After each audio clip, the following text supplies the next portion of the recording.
Hari ini saya akan menyampaikan firman Tuhan mengenai iman kita yang tidak luntur. Firman Tuhan dengan judul iman kita yang tidak luntur. Mohon maaf saya mengoreksi ayatnya ya. Lukas 18 ayat 18. Kita klik ayat.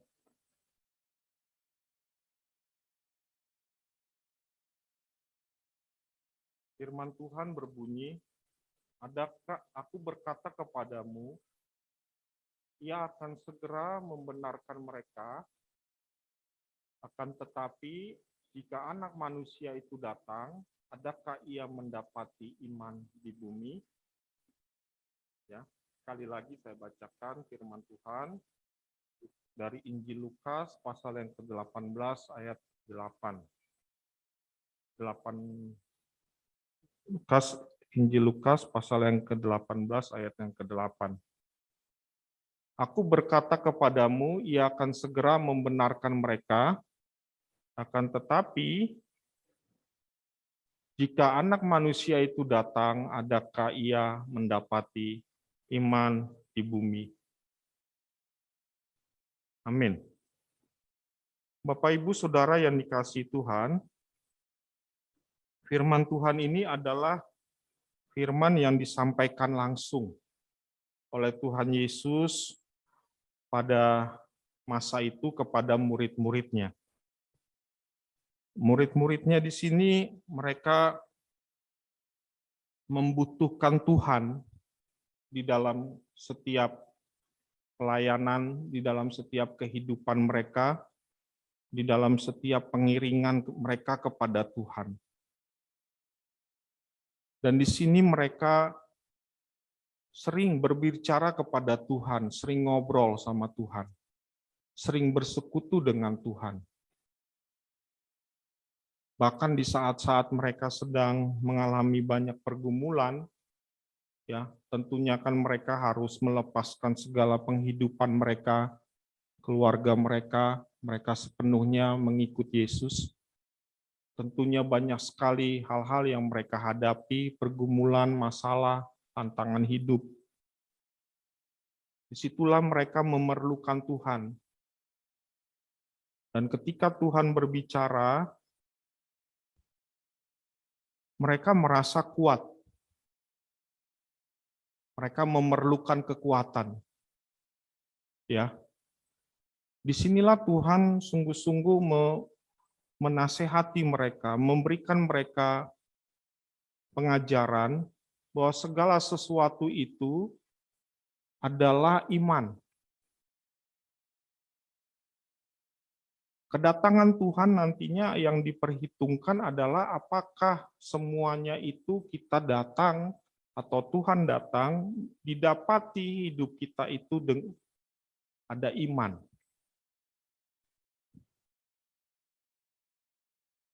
Maka ketika Tuhan berbicara kepada mereka, apakah aku akan datang? Apabila Anak Manusia itu datang, adakah ia mendapati iman di bumi? Di sini Tuhan mau mengajak kita semua supaya ketika nanti kedatangan Tuhan, pada saatnya nanti Tuhan itu datang, apakah Tuhan mendapati iman di antara kita? Klik. Di dalam dunia ini semuanya dapat luntur. Bahkan kalau terus-menerus luntur, lama-kelamaan hilang. Tidak hanya pakaian, tidak hanya hal-hal yang lain yang dapat luntur, ternyata iman juga dapat luntur. Dan hati-hati setelah lama-kelamaan luntur, iman juga bisa hilang. Maka iman itu perlu dijaga, agar iman itu atau iman kita itu tidak luntur. Iman bisa luntur, bisa hilang ketika kita menghadapi berbagai penyakit. Ketika kita menghadapi berbagai penderitaan. Ketika kita menghadapi berbagai kekurangan. Bahkan ketika kita menghadapi berbagai kelimpahan. Iman itu bisa luntur. Iman bisa hilang. Kalau kelamaan terus-menerus iman kita itu luntur, iman itu kita tergerus, ya, artinya tereduksi, berkurang terus-menerus di dalam kehidupan kita, maka iman itu makin lama makin hilang. Maka wajarlah Tuhan mau mengatakan di sini, jika nanti aku datang, apakah aku mendapati iman?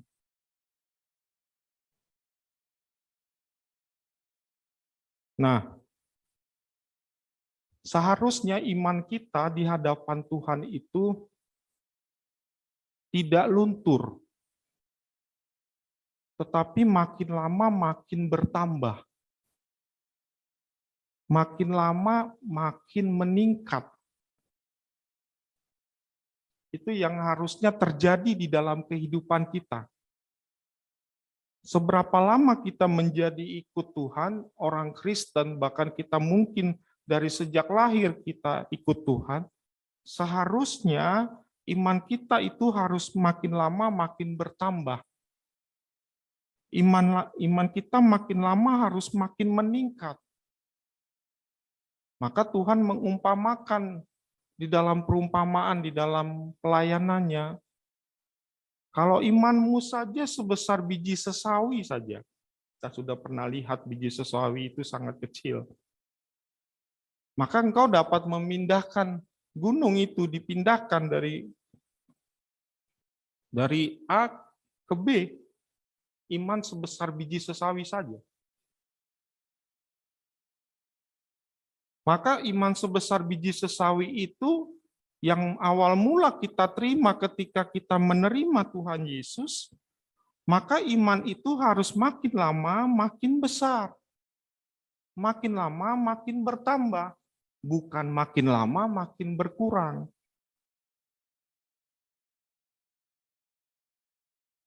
Iman kita harus makin lama makin bertambah. Karena banyaknya penderitaan masalah, penderitaan kita saya ibaratkan itu sebagai minus, dan iman itu saya ibaratkan sebagai plus dalam ilustrasi matematika. Kalau iman kita, kalau penderitaan masalah itu makin besar, maka iman kita juga harus makin besar. Supaya hasilnya plus. Betul nggak?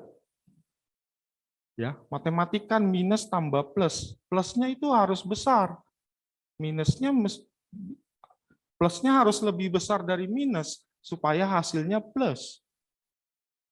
Tetapi yang menjadi masalah adalah penderitaan masalah itu minus, makin bertambah di dalam kehidupan kita.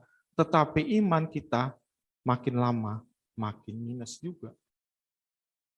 Maka hasilnya minus. Minusnya jadinya tambah besar. Maka dalam kehidupan kita ada yang mesti kita biarkan luntur, tetapi ada juga yang harus tidak kita biarkan luntur, yaitu iman.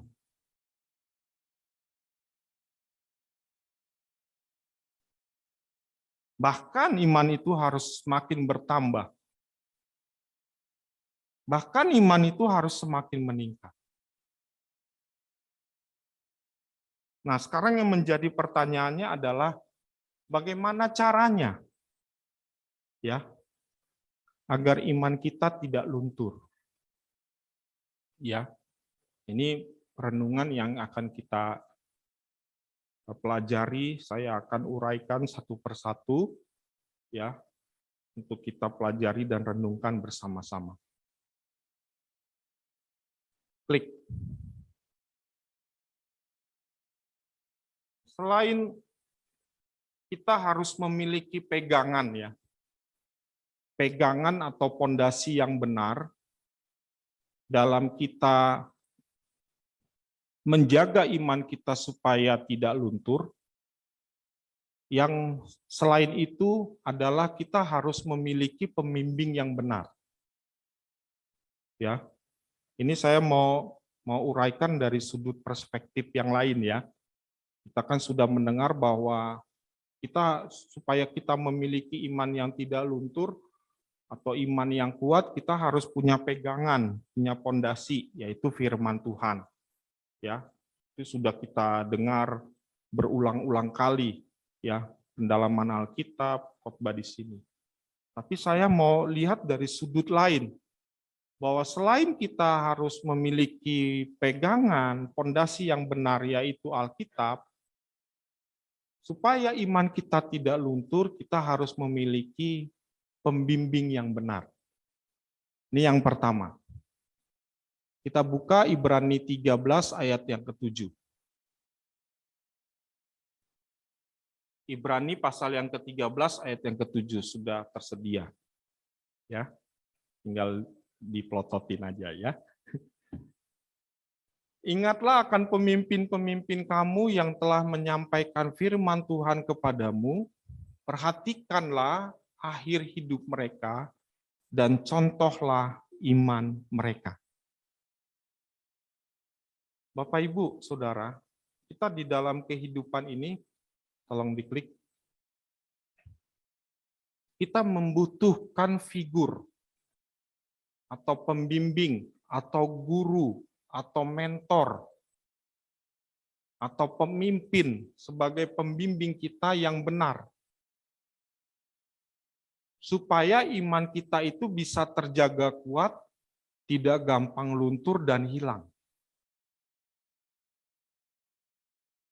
Di dalam kehidupan kita, kita membutuhkan pembimbing. Tetapi pembimbing itu mesti pembimbing yang benar. Bukan pembimbing yang tidak benar atau pembimbing yang palsu. Ya. Tetapi kita membutuhkan pembimbing yang benar. Mengapa kita membutuhkan pembimbing yang benar? Karena manusia itu pada umumnya adalah manusia potensial, manusia peniru, dan manusia pelupa. Berhubungan dengan seorang manusia itu adalah manusia potensial, dia mempunyai talenta, mempunyai karunia, mempunyai bakat, talenta, karunia. Maka seseorang itu bisa menjadi hebat, menjadi luar biasa, ya, karena dia dilatih oleh pembimbing yang benar. Seseorang itu bisa mengembangkan talentanya, bisa dapat mengembangkan karunianya, baik itu di dalam pelayanan, di dalam pekerjaan, maupun di dalam bidang apapun, karena dia punya pembimbing yang benar, mempunyai mentor yang benar. Kita lihat itu di TV, begitu luar biasanya. Masih anak kecil, bisa berumur 8 tahun, bisa bermain drum. Ya, luar biasa bermain drumnya. Luar biasa bermain pianonya, keyboardnya. Begitu luar biasanya dia punya potensi, punya bakat, punya talenta. Dan itu ditunjukkan, dilihat oleh banyak orang. Luar biasa, kita kagum, kita tepuk tangan, kita amazing. Tetapi di balik luar biasanya anak itu, ada seorang pembimbing, ada seorang pelatih, ada seorang guru.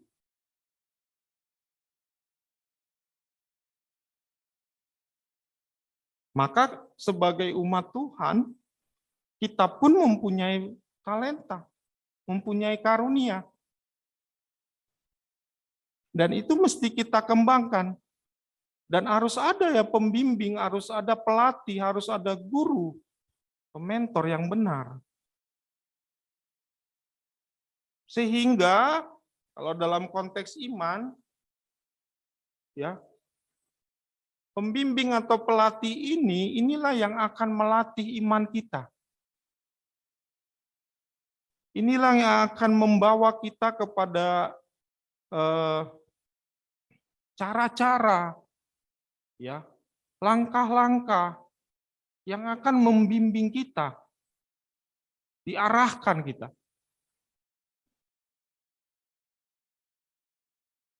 Banyak anak-anak muda, banyak jemaat, ya, imannya makin lama makin hilang.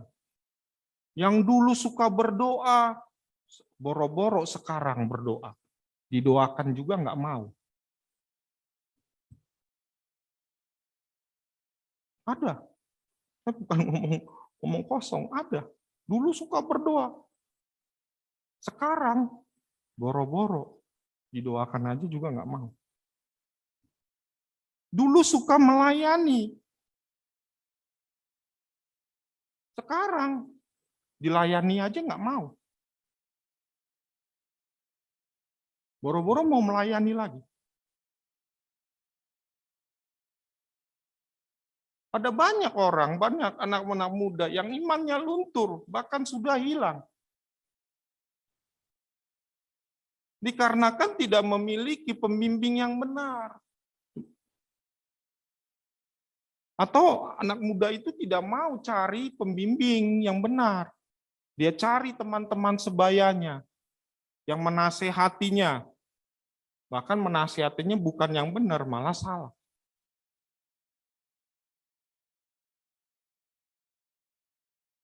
Rehabeam, contoh di dalam Alkitab, Rehabeam, ya, anak Salomo, pengganti Salomo, ketika dia meneruskan kerajaan Salomo, dia berkata kepada ada para tua-tua Israel, orang yang dihormati, ya. Tua-tua Israel menasehati sedemikian rupa bijaksana. Tetapi Rehabeam tidak mendengarkan tua-tua Israel itu. Malah dia dengarkan teman-teman sebayanya. Maka hancurlah Israel pada saat itu menjadi Israel Utara dan Israel Selatan. Terpecah dua. Israel Utara dengan 10 sukunya dan Israel Selatan dengan 3 sukunya yang dipimpin oleh Rehabeam. Karena tidak memiliki pembimbing, tidak memiliki mentor, tidak memiliki guru yang benar. Jangan sampai ya kita jemaat Tuhan tidak lagi berdoa, didoakan juga nggak mau.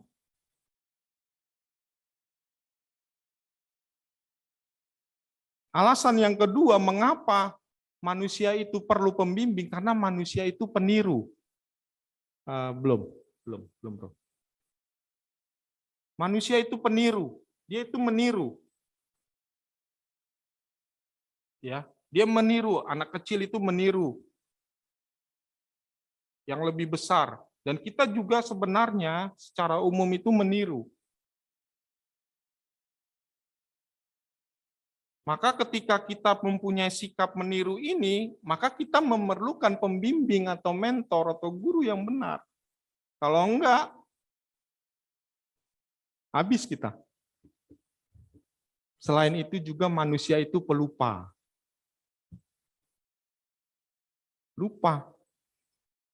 Suka lupa. Makanya Tuhan Yesus mengatakan, berulang-ulang aku sampaikan kepadamu. Firman itu berulang-ulang.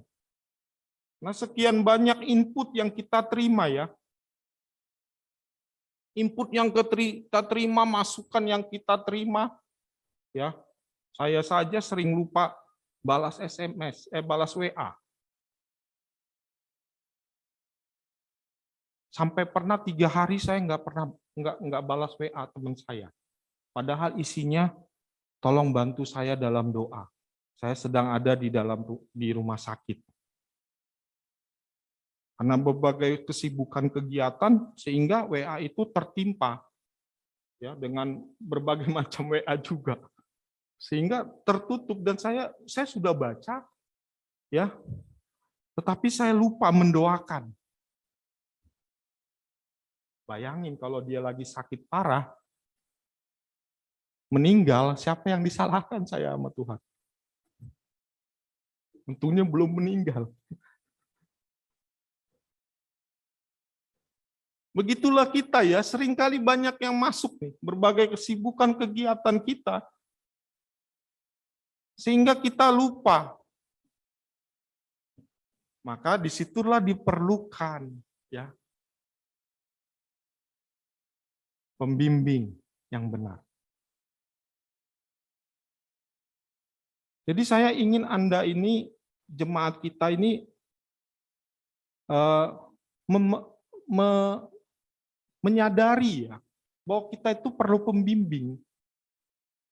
Jangan suka berjalan sendiri gitu. Jangan suka ambil keputusan sendiri.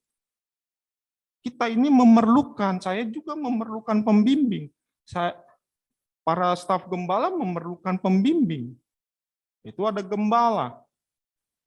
Dan jemaat Tuhan juga memerlukan pembimbing. Maka kita akan makin lama iman kita makin lama makin kuat. Dikuatkan kita. Ya. Ditopang kita kalau kita ada masalah.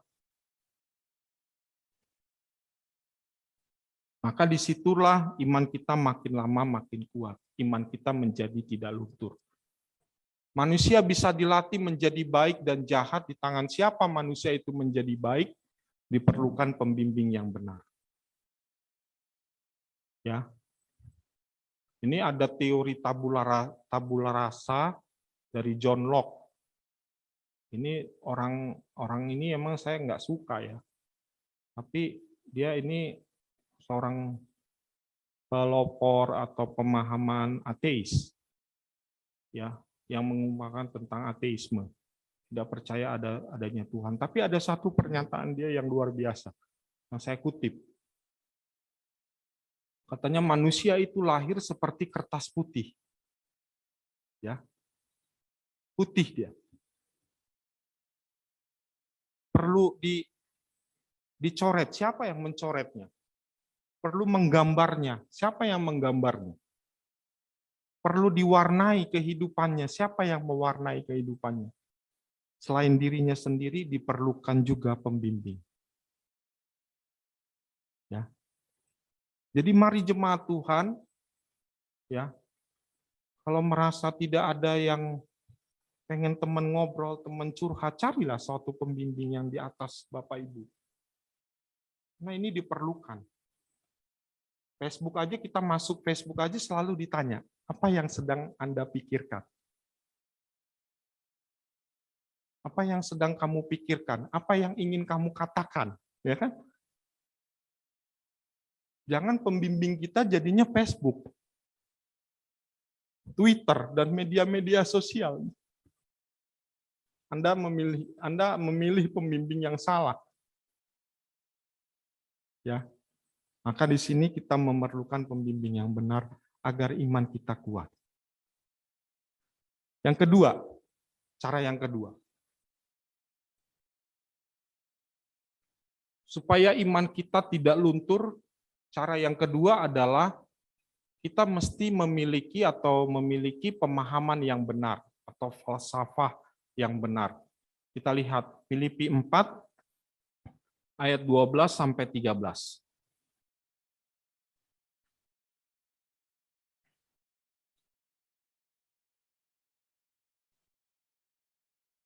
Filipi 4 ayat 12 sampai 13, segala perkara dapat kutanggung di dalam Dia yang memberi kekuatan kepadaku. Dari ayat 12. Aku tahu apa itu kekurangan dan aku tahu apa itu kelimpahan.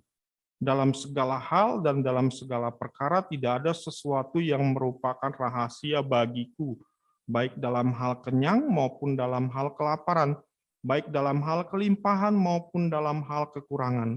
Segala perkara dapat kutanggung di dalam Dia yang memberi kekuatan kepadaku. Rasul Paulus telah memiliki pemahaman yang benar. Apa itu kekurangan? Apa itu kelimpahan?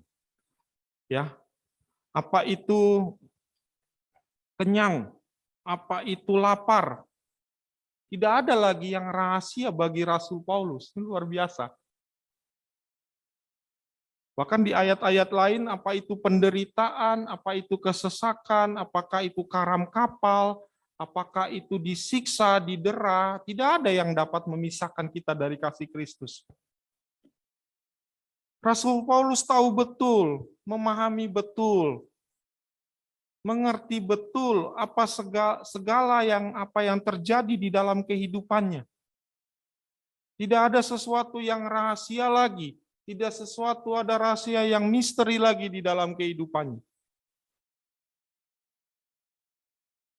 Sehingga ketika dia mengetahui semua rahasia itu, rahasia penderitaan, rahasia kekurangan, rahasia kelimpahan, tidak ada lagi rahasia di dalam dirinya, dia tenang menghadapi segala sesuatunya.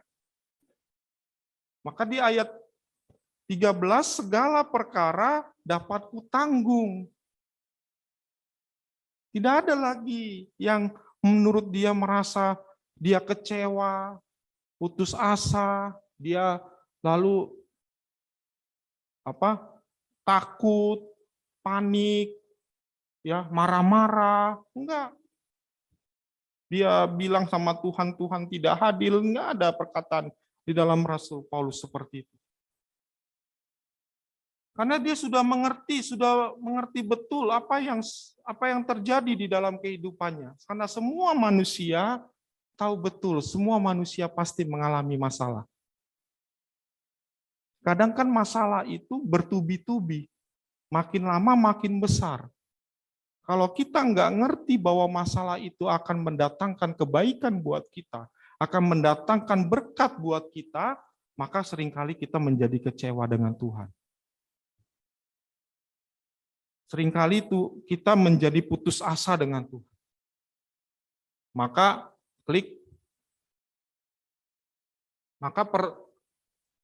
inilah yang dihadapi oleh istrinya Ayub. Istri Ayub nggak terima dia. Ayub itu menderita penyakit yang belum pernah terjadi di dunia. Istrinya Ayub mengatakan, tinggalkan Tuhanmu, tinggalkan Elohimmu. Matilah kau. Hanya gitu. Kacau ya perempuan kayak gini ya. Tinggalkan, udah habis tinggalkan kau mati. Kawin lagi saya. Mungkin kalau zaman sekarang. Ya. Tapi apa yang jawab Ayub kepadanya? Engkau berbicara seperti perempuan gila. Di terjemahan lain, engkau seperti perempuan bodoh. Apakah kita mau menerima yang baik dari Tuhan, tetapi tidak mau menerima yang buruk? Dalam kesemuanya itu Ayub tidak berbuat dosa dengan bibirnya. Di sini Perjanjian Lama memberikan contoh seorang Ayub yang memahami betul, memahami dengan benar segala persoalan, penderitaan, kekurangan, dan kelimpahan di dalam dirinya. Contohnya Ayub. Di dalam Perjanjian Baru ada para Rasul Paulus. Ketika kita memiliki pemahaman yang benar untuk segala penderitaan kita, masalah dan persoalan kita, maka iman kita makin lama makin kuat. Maka kata firman Tuhan, kalau engkau tidak mengerti apa itu masalah yang engkau hadapi, penderitaan yang engkau hadapi, engkau kekurangan hikmat untuk mengerti hal itu, berdoa kepada Tuhan, minta hikmat dari Tuhan. Tuhan, mengapa saya menderita penyakit seperti ini? 3 hari saya bertanya-tanya ketika saya menderita COVID. Mengapa Tuhan kasih saya penderitaan seperti ini? 3 hari, bukannya ke rumah sakit, malah 3 hari ngurung di kamar. Itulah yang misteri buat saya.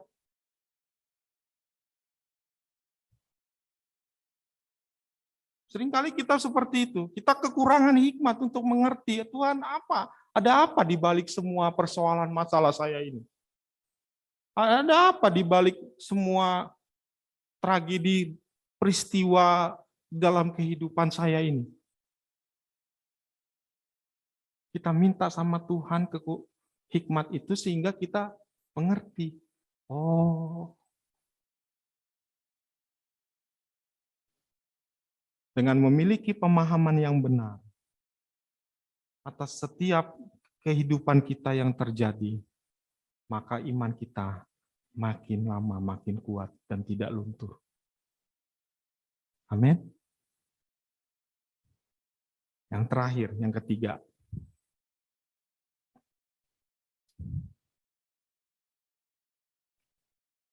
Bagaimana cara agar iman kita tidak luntur? Yang ketiga, memiliki pergaulan yang benar. Ya. 1 Korintus 15 ayat 33. Ini saya salah lagi, salah kurang angka 3-nya ya. Jangan kamu sesat, pergaulan yang buruk merusakkan kebiasaan yang baik. Jadi selain kita memiliki pembimbing yang benar, lalu kita memiliki pemahaman yang benar, yang ketiga kita juga harus memiliki pergaulan yang benar. Jangan kamu sesat, pergaulan yang buruk merusakkan kebiasaan yang baik. 1 Korintus 15 ayat 33, klik. Paulus menegaskan agar jemaat Korintus menjauhkan diri dari pergaulan yang buruk. Ya, kalau kita baca ayat-ayat sebelumnya itu berbicara tentang kekudusan perkawinan, kekudusan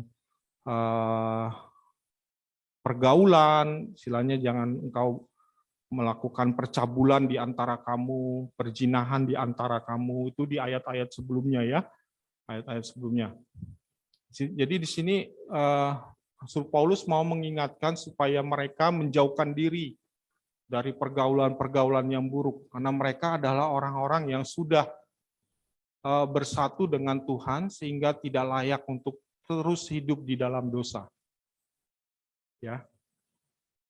Jadi di sini Paulus mengingatkan jemaat Korintus, dan hari ini Tuhan mengingatkan kita supaya kita jangan bergaul dengan pergaulan-pergaulan yang buruk, tapi milikilah pergaulan-pergaulan yang benar. Ketika saya membaca Kamus Bahasa Indonesia, pergaulan itu adalah memberikan sikap yang lebih, ya, perhatian dan kasih dengan kesengajaan.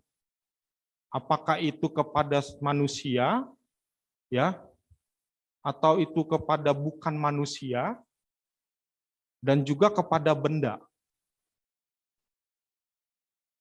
Nah, kalau kepada manusia, kita harus menjaga nih. Jangan sampai kita bergaul kepada orang-orang yang tidak benar, sehingga kita terikut perilakunya. Ya. Kalau kita bergaul sama orang perokok, sekeliling kita merokok, ya, sekeliling kita, teman-teman kita minum minuman keras, teman-teman kita yang suka foya-foya, mabuk-mabuk, pesta pora, dugem. Kalau kita bergaul, artinya kita memberikan sikap yang lebih, memberikan perhatian dan kasih, itu lebih ya daripada teman. Maka makin lama kita akan sama seperti teman kita itu. Ya. Kalau kita dekat-dekat sama orang yang suka bohong, suka ngibul, ya. Jadi kalau saudara dekat-dekat sama orang pendusta, lama-lama saudara pendusta. Tapi Bapak Ibu dekat-dekat sama orang pendeta, lama-lama jadi pendeta. Beneran. Saya punya teman tuh. Bergaulnya sama teman sama kami pendeta. Akhirnya jadi pendeta sekarang. Tapi kalau Bapak Ibu bergaulnya sama pembohong, pendusta, Kan sama-sama PDT. Yang satu pendeta, yang satu pendusta. Saudara akan ikut-ikutan jadi pembohong, jadi pendusta. Ya. Ada juga orang bergaulnya sama binatang, binatang peliharaan. Dia ngomong sama kucing, dia ngomong sama anjing. Dia sukanya ngomongnya sama binatang peliharaan. Sama manusia dia nggak suka ngomong. Kucing. Tapi kalau sama manusia, enggak. Sukanya ngomongnya bergaulnya sama binatang peliharaan. Tapi kalau ngomong sama orang tua, ngomong sama saudara, sama kakak, ya nggak suka. Tapi sukanya ngomong sama binatang peliharaan. Ya, hati-hati dengan bergaul. Ada juga orang yang suka ngobrolnya sama atau bergaulnya sama HP. Ini benda yang berhubungan dengan benda. Bangun tidur HP. Di meja makan HP. Cuman ngelihat begini sama mama papanya.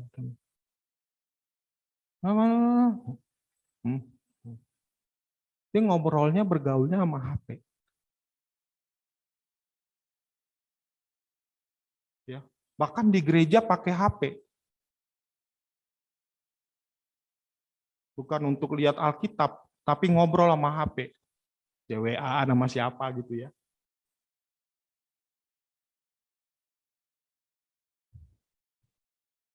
Hati-hati dengan siapa kita bergaul. Dengan apa kita bergaul. Karena pergaulan yang buruk, di situ kita memberikan hati kita, memberikan perhatian kita, maka seringkali yang kita gauli ini, contohnya HP, ini yang membuat iman kita menjadi makin lama makin berkurang. Dengan ini kita jadi jarang berdoa.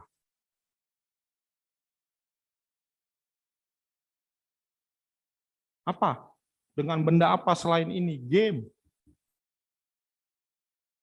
Game itu seharian bisa main game. Orang tua ngomong, udah nggak didengar lagi. Saya bilang sama anak saya hati-hati.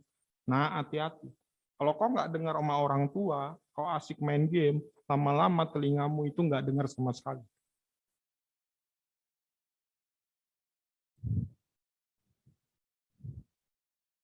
Jadi dengan siapa kita bergaul, kita dengan siapa, dengan apa kita bergaul, itulah yang kita mesti lakukan dengan 3 hal ini.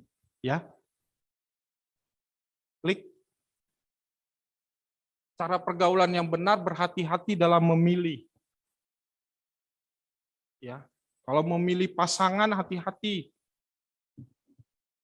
Jangan sampai ada pasangan yang mengganggu kita di dalam pekerjaan, pelayanan, apapun. Pilih pasangan yang benar-benar mengerti apa yang menjadi tugas. Ya, berhati-hati dalam memilih ya pergaulan itu. Dengan apa? Dengan manusiakah? Dengan bendakah? Dengan hewankah? Dan berani berkata tidak. Ya, no. Batasi waktu. Lebih banyak kita membaca Alkitab, lebih banyak kita berdoa. Alokasikan waktu secara proporsional dengan ibadah kita, hubungan kita dengan sesama, hubungan kita dengan anak-anak, hubungan kita dengan keluarga. Jangan berjam-jam kita di HP, tetapi ngobrol sama suami, ngobrol sama istri cuma setengah jam doang. Ngobrol sama anak cuma setengah jam doang, seperlunya aja. Tapi kalau ini bisa berjam-jam, bisa 2 jam, bisa 3 jam, kita plototin ini.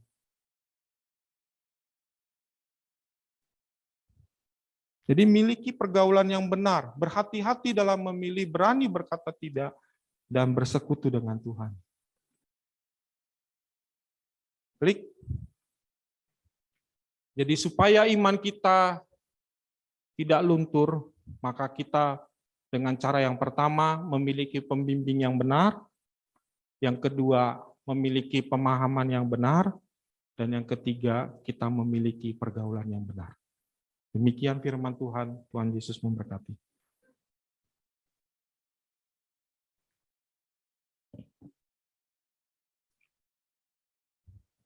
Mari kita berdoa.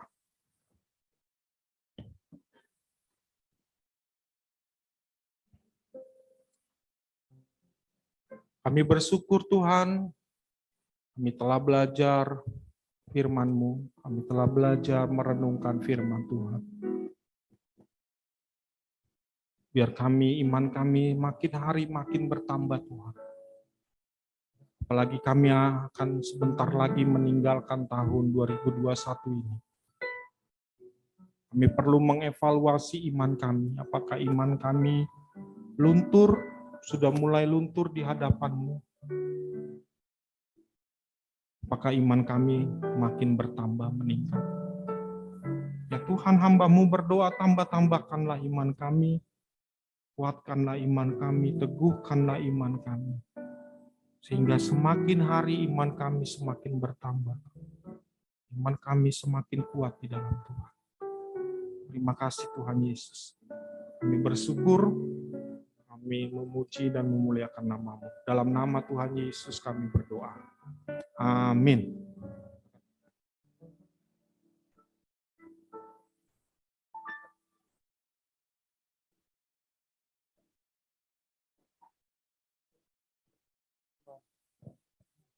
Puji nama Tuhan, terima kasih untuk pelayanannya, katakan Daulat Tamunan, Tuhan Yesus memberkati.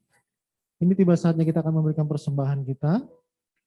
Sebelum kita nanti akan mendengarkan pengumuman di minggu ini, bagi yang bertugas bisa mempersiapkan diri terlebih dahulu. Baik, kita bersatu di dalam doa. Bapa, kami mengucap syukur buat waktu yang indah yang Kau berikan buat setiap kami anak-anak-Mu, umat-Mu Tuhan, GBI Cibunar Hikmah, yang saat ini beribadah datang menghadap tatamu yang kudus ya Tuhan. Baik kami yang ada di gereja maupun yang ada di rumah, Tuhan memberkati kami semua. Kami sudah bernyanyi, memuji Tuhan, kami sudah mendengarkan kebenaran firman Tuhan. Kini tiba saatnya kami akan mengembalikan sebagian berkat Tuhan yang Tuhan sudah beri buat setiap kami. Lewat persembahan kami Tuhan, biarlah persembahan kami menjadi persembahan yang berkenan di hadapan Tuhan. Terus berkati kehidupan kami Bapa, dan juga Tuhan memberkati hamba-Mu yang akan bertugas untuk mengumpulkan pundi-pundi persembahan, biarlah kiranya berkat-Mu melimpah atas kehidupan hamba-Mu. Dan biarlah berkat yang Kau berikan buat kami bisa kembalikan juga untuk Tuhan kembali. Terima kasih Bapa, dalam nama Yesus Tuhan kami berdoa dan kami siap memberi, haleluya, amin. Kita akan naikkan pujian segala puji syukur hanya bagi-Mu Tuhan.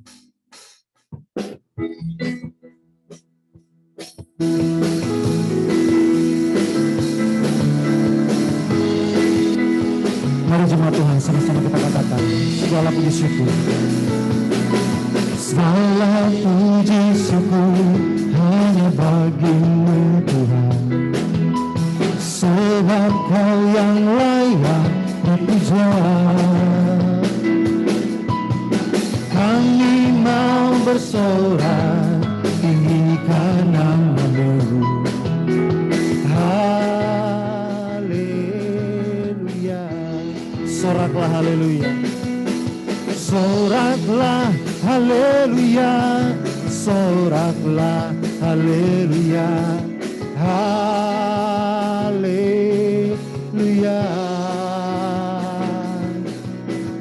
Soraklah haleluya. Soraklah haleluya. Haleluya. Sekali lagi katakan soraklah haleluya. Soraklah haleluya. Soraklah haleluya. Haleluya.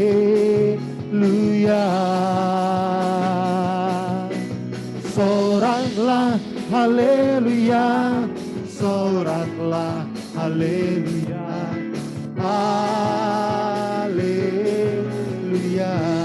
haleluya, haleluya, haleluya, haleluya.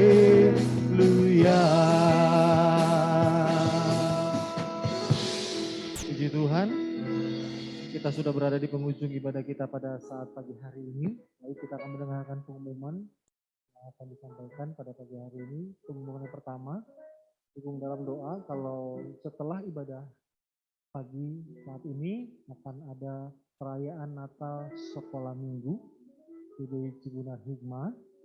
Jadi buat sudah ada beberapa adik-adik yang datang yang sedang menunggu nih untuk Natalan karena lalu off Natalan karena COVID ya. Jadi setelah 2 tahun ini baru lagi kita mulai Natalan. Dan juga Natalan tahun ini untuk sekolah minggu bukan hanya dilaksanakan di gereja, tetapi juga ada via online-nya, via Zoom-nya. Jadi nanti link-nya akan disampaikan, di-share di grup, termasuk di grup Cibunar maupun di grup Hikmah. Jadi buat Bapak, Ibu, Saudara terkasih yang memiliki anak-anak yang memang tidak bisa berkesempatan untuk datang ke gereja, bisa nanti bersama-sama mengikuti ibadah Natalnya melalui online. Ya, itu saja, dukung dalam doa biar semua bisa berjalan dengan baik. Dan juga Bapak Ibu diumumkan kembali bahwa minggu yang akan datang, minggu ketiga di bulan Desember, itu akan ada di Natal Ibadah Raya bersama GBI Cibunar dan Hikmah. Natal bersama GBI Cibunar dan Hikmah yang akan dilaksanakan di GBI Cibunar jam 10 pagi. Tolong dicatat jam 10 pagi. Yang biasanya kita ibadah jam 9, khusus untuk minggu depan karena ibadah perayaan Natal kita akan laksanakan jam 10 pagi sampai jam 12 siang. Ibadah Natal juga disertai dengan protokol kesehatan karena masih dalam kondisi COVID, pandemi, ada kuota. Ya, ada kuota dan sudah dibagikan juga linknya, formnya yang harus diisi supaya semua memenuhi kuota yang sudah ditetapkan. Jadi untuk sampai hari ini ada informasi 65. Apa tuh? 50-an ya. Oke, 50-an, ada sekitar 56-an mungkin ya. Oke, kalau sudah 50-an karena yang kuota itu 75. Kuota 75. Berarti masih ada jatah. Masih ada jatah. Jadi mari Bapak Ibu, saudaraku terkasih yang ada di rumah, semua kita sama-sama cepat-cepatan untuk mengisi form ya, untuk bisa sama-sama datang ke gereja karena pasti juga banyak dari Bapak Ibu yang sudah lama juga tidak datang ke gereja. Ya nggak apa-apa lah terkesan kristal padahal bukan kristal-kristal banget gitu ya. Di rumah juga ikut online gitu. Tapi karena pandemi ya datang ke gereja pas Natal nggak apa-apa. Tapi kan di rumah ikut online, jadi nggak Kristen Natal gitu. Ya, jadi sama-sama yuk kita datang minggu depan jam 10, kita akan sama-sama merayakan Natal, dukung dalam doa, supaya semua bisa berjalan dengan lancar, dan juga buat Bapak Ibu yang ingin mendukung pelaksanaan Natal kita tahun ini melalui sumbangan data Natal, itu bisa diberikan di persembahan Natal, bisa ditransferkan ke rekening berikut, sudah ada tertera di layar atas nama Saudari Feby Yusniati ya, dan semua pelayan-pelayan Tuhan juga sudah mempersiapkan diri biarlah semua bisa berjalan dengan baik dan semuanya itu hanya untuk kemuliaan nama Tuhan. Dan juga buat diingatkan kembali juga buat Bapak Ibu yang sudah mendaftar, diusahakan konsisten dengan apa yang sudah didaftarkan. Jadi usahakan datang supaya jangan sampai kejadian seperti yang tahun lalu, ada yang mau daftar dibilang penuh, nggak bisa daftar, padahal dia pengen banget datang, pada hari hanya yang daftar nggak datang, kasihan yang pengen datang, yang udah sempat ini ya. Jadi yuk sama-sama kita bawa kerinduan kita di perayaan Natal ini. Itu saja pengumumannya. Ada lagi pengumuman tambahan mungkin dari Bang Yolat? Tidak ada? Oke. Kita akan tutup ibadah kita pada saat pagi hari ini. Saya serahkan kepada Bang.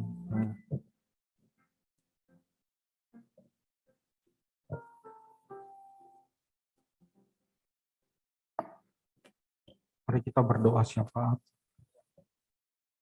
Kami bersyukur kepadamu Tuhan hari ini. Ibadah kami sudah sukses kami laksanakan dari awal sampai selesainya. Berkatilah setiap hamba-hambamu yang terlibat melayani hari ini di rumahmu Tuhan, di bait sucimu. Berkatilah para WL, singers, pemain musik, nyambut jemaat dan pengambil pundi-pundi persembahan, multimedia. Berkatilah mereka Tuhan masing-masing dengan segala pergumulan, dengan segala harapan dan cita-cita mereka, pekerjaan mereka, pelayanan mereka, dan keluarga mereka masing-masing. Berkati ya Tuhan. Berkati biar mereka makin hari Tuhan perlengkapi dengan keahlian-keahlian sesuai dengan talenta, sesuai dengan karunia yang mereka miliki. Sehingga minggu depan kami makin lebih baik lagi melayani Tuhan. Terima kasih Tuhan, terima kasih. Kami hari ini akan mengadakan perayaan Natal Sekolah Minggu. Tuhan, lindungilah kami dengan para malaikat-Mu menjagai setiap anak-anak sekolah minggu, acara kegiatan ini, biar diberkati dan diurapi Tuhan. Anak-anak boleh rindu dan haus untuk mendengar firman Tuhan, puji-pujian, dan mereka mengalami perjumpaan dengan Tuhan, mengalami lawatan dan kuasa Tuhan di dalam ibadah Natal kami. Urapilah dan berkatilah para pelayan, para hamba-hamba-Mu yang akan mengambil bagian nanti dalam pelayanan sekolah minggu. Tuhan juga berkati dan urapi.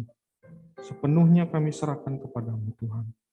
Boleh berjalan dengan baik sesuai dengan pertolongan Tuhan dan kemuliaan Tuhan. Natal umum kami yang akan kami laksanakan minggu akan datang di tempat ini juga Tuhan urapi dan berkati. Dana-dana yang masih kurang Tuhan tolong turut campur tangan agar kami semua dana boleh dapat dipenuhi dan semua acara yang membutuhkan dana boleh tercukupi oleh karena kemurahan dan pertolongan Tuhan. Kami semua panitia Tuhan memberkati para WL, singers, dan semua bagian-bagian multimedia, alat-alat musik, Tuhan memberkati semua. Agar minggu depan kami boleh melaksanakan Natal dengan baik, dengan pertolongan Tuhan, baik yang akan mengikuti di gereja, maupun yang jemaat-Mu yang mengikuti di rumah secara online. Tetapi sesungguhnya kami dipersatukan oleh satelit Kristus di dalam pelayanan kami, sehingga kami masih terhubung satu sama lain di dalam ibadah perayaan Natal umum minggu yang akan datang. Terima kasih Tuhan. Kami serahkan semuanya ke dalam tangan-Mu, ibadah Natal sekolah minggu dan Natal umum kami. Terima kasih Tuhan, saudara-saudara kami yang masih dalam kelemahan tubuh, biarlah Tuhan Yesus terus melawat, menjamah, memberikan kekuatan baru, pengharapan baru, sukacita baru di dalam kehidupan mereka masing-masing, biar makin hari mereka makin sehat, makin pulih, makin diberkati Tuhan, dan makin diurapi Tuhan. Jamahlah bagian-bagian yang masih sakit ya Tuhan, bagi jemaat-jemaat kami yang masih terbaring lemah, Bapak Dr. Andre dan Ibu Murna di dalam kelemahan kaki dan tubuhnya. Dan Bapak Pendeta Henok, ya Tuhan juga terus pulihkan, berikan kekuatan, sukacita, pengurapan yang baru. Dan mereka semua Tuhan boleh diberikan kesehatan dan kami boleh bersama-sama beribadah di tempat ini. Terima kasih Tuhan, terima kasih. Tuhan kami serahkan semuanya ke dalam tangan-Mu. Pemerintahan DKI Jakarta, bangsa dan negara kami serahkan ke dalam tangan-Mu. Biar makin hari Jakarta makin bebas dari COVID-19, Indonesia makin bersih dari bakteri dan virus-virus corona bersama dengan varian-variannya. Mutasi-mutasinya kami tolak, kami patahkan, kami batalkan rencanamu dalam nama Tuhan Yesus. Tutup bungkus kami seluruhnya dengan kuasa darah Tuhan Yesus. Melindungi kami semua dari kuasa-kuasa pengaruh-pengaruh roh jahat, roh tenung, roh guna-guna yang coba mengganggu kami di dalam pekerjaan kami, pelayanan kami, segala bentuk sakit penyakit virus. Kami tolak, kami batalkan semua rencanamu di dalam nama Tuhan Yesus. Kami tertutup bungkus dengan kuasa darah Tuhan Yesus. Terima kasih Tuhan. Bapak Gembala kami, biarlah terus-menerus Tuhan berikan kekuatan, urapan dan kuasa-Mu, agar makin lama makin bisa memimpin kami umat dan jemaat-Mu Tuhan, baik di Cibunar maupun di Hikmah. Bapak Gembala kami yang nanti akan melayani juga di kebaktian sore, Tuhan berkati, urapi, agar semua juga berjalan dengan baik, dengan pertolongan dan kasih karunia-Mu. Terima kasih Tuhan, terima kasih. Kami serahkan semuanya ke dalam tangan-Mu, roh, jiwa, dan tubuh kami. Terima kasih Tuhan. Terima kasih. Mari jemaat, kita berdiri, kita akhiri ibadah ini. Kita fokuskan perhatian kita kepada Tuhan. Dialah Yehova Jireh yang mencukupkan segala keperluanmu. Dialah Yehova Rafa yang menyembuhkan segala penyakitmu. Dialah Yehova Nisi yang memberi kemenangan bagimu. Dialah Yehova Shalom yang memberi kedamaian bagimu. Janganlah takut, sebab ketakutan bukan berasal dari Tuhan. Janganlah khawatir, sebab kekhawatiran tidak akan membuat hidupmu lebih baik. Janganlah malas, sebab kemalasan akan mendatangkan kemiskinan bagimu. Bapa saat ini menghadapkan dan menyinarkan wajahnya ke arah Engkau. Turunlah, terimalah rahmat dan anugerah yang besar dari Bapa di surga. Kasih yang sempurna dari Tuhan kita Yesus Kristus. Persekutuan penghiburan kuat kuasa oleh Roh Kudus menyertai kita mulai pagi hari ini sampai Maranatha, Tuhan Yesus datang kembali. Dalam nama Tuhan Yesus, haleluya, haleluya, amin. Kiranya Engkau memberkati aku berlimpah-limpah dan memperluas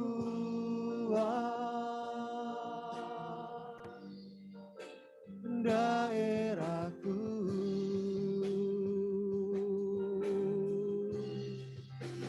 dan kiranya tangan-Mu menyertai aku dan melindungi aku daripada malapetaka, sehingga kesakitan tidak menimpa aku. Tuhan mendengarkan dan menjawab